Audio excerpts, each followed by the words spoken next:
bud up here.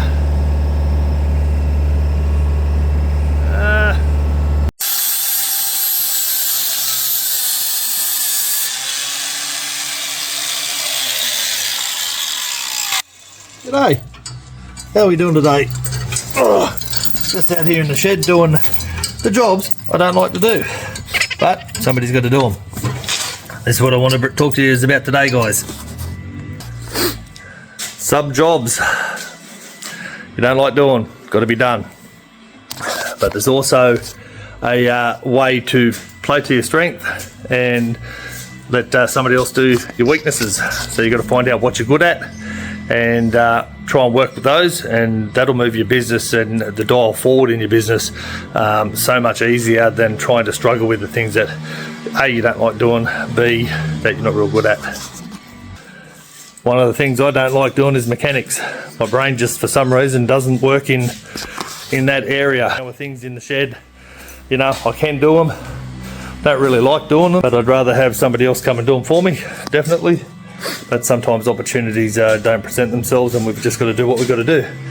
But the point is, when you find people, or when you find your own strength and what you're good at, and you can stick to it and stay in your lane, that makes it really, really easy then to find the people to do the jobs that you're not good at. You might not be good at admin, you might not be good at contracts, you might not be good at project managing and running the jobs. You might be just really good at building fences, and that's pretty cool too. So don't get so strung up on doing the things that you don't know how to do. I was self-taught, or not self-taught, but I had my father and my grandfather teach me how to fence, but I had to learn so much else about running a business on my own. I've had good coaches along the way. I've got a really good coach and community around me now, which helps me bring content to you guys as well with what's happening in the business. And one of the big things that I've learned lately, especially, is to really rely on my strength. And one of my big strengths is sales. I can normally sell fences pretty good.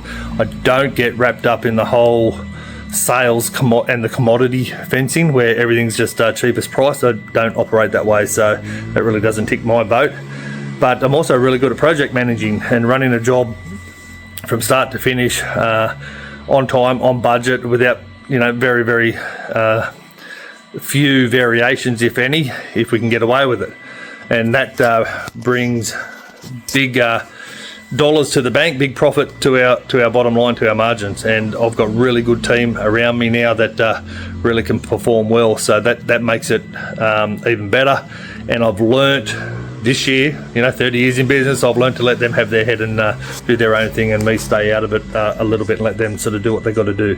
And the only time I go out on site now is if I'm training or guiding them around a process that we may have not done for a while. Document it, video it, so then they've got a training manual for later on. So that's something that I'm really passionate about and learning. With today's technology, there's so much out there you guys can do with filming your jobs that you've got to do, your processes, so you can teach these blokes and keep them. So when you bring new staff on, you've already got a system made up. So anyway, that's all I thought I'd let you know. Where you can stay in your lane, it'll move your dial so much forward, so much quicker. And I'm trying to play around with this thing and try and sharpen the blades up with the dogs all mucking around about me.